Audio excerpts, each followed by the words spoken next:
Experience action. Let's stop just talking about customer experience, employee experience, and the experience of leaders. Let's turn ideas into action. Your host, Jeannie Walters, is an award-winning customer experience expert, international keynote speaker, and founder of Experience Investigators, a strategic consulting firm helping companies increase sales and customer retention through elevated customer experiences. Ready, set, action. 1, 2, 3, 4. Hey everyone, it's Jeannie Walters. We're back with another great question from a customer experience change agent just like you. So let's dive in. Hi, Jeannie. I recently earned my CCXP, and I've been trying to figure out what comes next in my career. I'm interested in CX consulting, but I just can't get over imposter syndrome, like I'm not skilled enough for something to do even that. Have you ever dealt with this, and how can I overcome that in the CX world? Thanks. What a fantastic and unique question. So thank you for asking me this. I think that every single person I know who's an entrepreneur, who's a speaker, who goes out in front of people and says, I can help you, I think everybody's experienced some form of imposter syndrome at some point. So the first thing I'm going to say is congratulations on your CCXP. That's a big deal. For those of you listening who might not know what that is, that's a Certified Customer Experience Professional accreditation, and that is through the CXPA, which is the Customer Experience Professionals Association. And I'm very proud that I earned my CCXP and have kept it renewed through all these years. So the whole idea of earning the credential of the CCXP is to show people, to say, you know what, I've done my homework, I understand what I'm doing, and I am going to take this test, this proctored exam, to show you. Of course, in any industry, and customer experience is no different, it's not just about taking a test. It's about experience. It's about paying attention to the world. It's about keeping your own education up. It's about learning from others. It's about reviewing best practices. It's about all of those things. So while you said you want to bring this into CX consulting, I would ask you a few questions. Number one, what are your goals around that? Because I have been an entrepreneur since 2009. Before that, I was partners at another entrepreneurial firm. It took me a while to figure this out. But being an entrepreneur, by offering things, even if you're freelance, means that you have to figure out so much more than the thing you're figuring out. And what I mean by that is you have to learn how to run a business.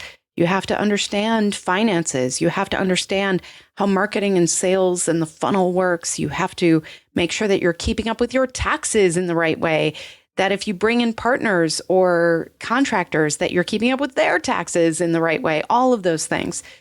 So I just encourage you to ask yourself what you really want, because some people get into entrepreneurialism and they realize about 6 months in or 6 years in sometimes, it's not what they really want. What they want is to do the work. They're very passionate about the work. And I continue to be very passionate about customer experience work. But at the same time, if you don't know what you want, it's very easy to fall into patterns and habits that maybe don't serve you. And that can actually lead to more imposter syndrome. Because if you start something without really understanding what you want out of it, and you start that process and you think, gosh, I don't know if I'm doing this right because this isn't what I want, then that can lead to those doubts. Now, a few years ago, I saw a wonderful speaker about imposter syndrome. And this woman was so impressive. She had her law degree. She had been editor of the Law Review.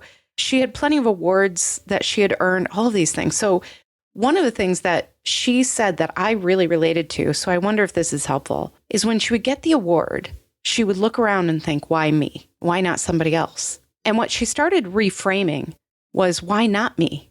What's different? Why shouldn't I get this award? Why shouldn't I earn this degree? I did the work. I earned it. So I think that's one really helpful thing that sometimes I still use in my toolkit. It can be overwhelming. And sometimes it can feel like, oh gosh, we're going to be found out at any moment. And I think a lot of people struggle with this. But There are two things that I lean into, and I hope this helps you. One is, and this woman taught me this, look at the evidence. If you were looking at the evidence and it was somebody else, would you feel good about that person? Would you feel like they knew what they were doing? And sometimes stepping out of ourselves and looking at it from that third-party perspective, hey, just like customer experience work, right? Getting that new perspective, that can really help kind of wash away that imposter syndrome feeling. Because if you can look at the evidence of what you've accomplished, look at your CCXP, look at the effort that it took to get there. You did that. So knowing that, that is evidence. And I love thinking about it that way. And the other thing that I think people who struggle with this sometimes, we know we've put in the effort, we know we've done the work, but we don't know if other people know that. And so one of the great things to do is to share your thoughts.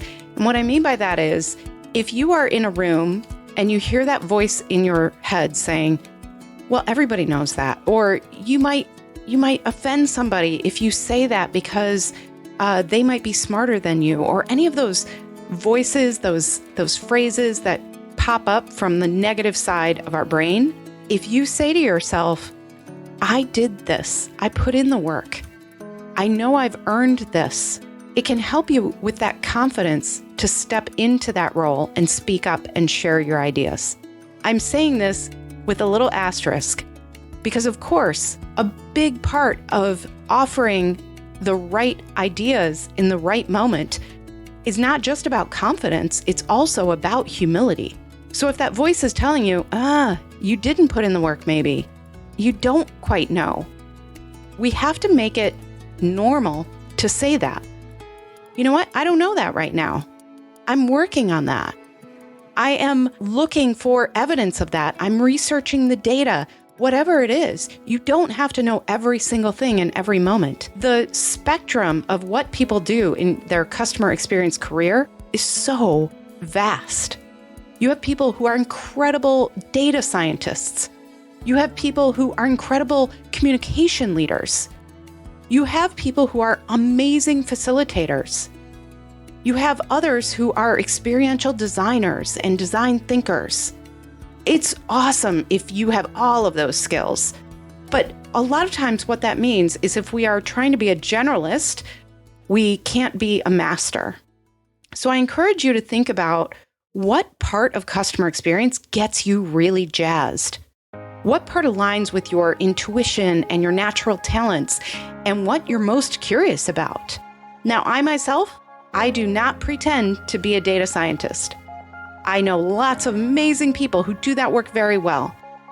I excel when I can use that data to provide insights and lead strategy. I've figured out what gets me going. That doesn't mean that the other parts of that spectrum are any lesser. In fact, we all need to work together. CX is a team sport, right? So I encourage you to think about what really gets you going and then really dig into that. When you say you want to get into CX consulting, what does that look like for you? Is it about freedom?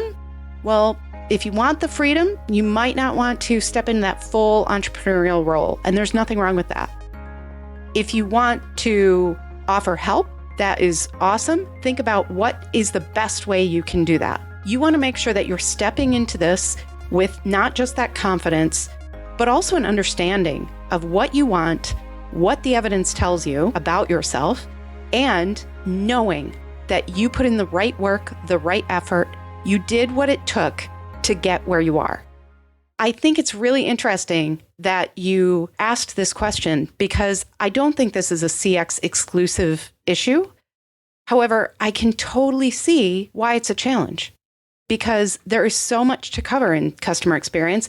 And frankly, there are a lot of people out there who say they know everything about it. When you go into the real world and you work with leaders who are tackling these problems, every single organization is a little different. Every single customer experience strategy needs to be a little different. They sit in different parts of the organization. They have different responsibilities and accountabilities. They have different bonus structures based on very different things. So if we are acting like, you know what, there's only one way, my way or the highway in customer experience, That's not going to work. What we can do is we can offer the unique perspective, the unique expertise, the unique passion that you alone have. And you can offer that as part of the winning formula to create a winning customer experience strategy and get the results that leaders want. And you can do that with both confidence and humility. And you can do that by looking at the evidence and knowing that you earned your way there. This is such an important topic. And I'd be really curious from our listeners, what do you do to overcome imposter syndrome? Or maybe we're talking about a subject where you've been like, imposter syndrome, what's that? That's never been a thing for me. And to the person who originally asked this question, I'm going to say to you that by asking this question, you're showing me that you're not an imposter. So go on, go for it, do what you want, do what will help people, and keep going with your customer experience career.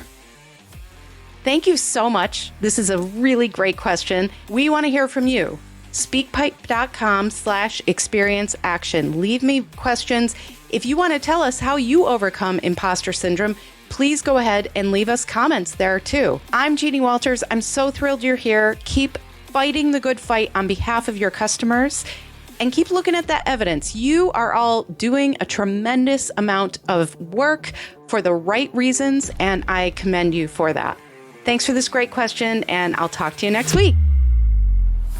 To learn more about our strategic approach to experience, check out free resources at experienceinvestigators.com, where you can sign up for our newsletter, our Year of CX program, and more.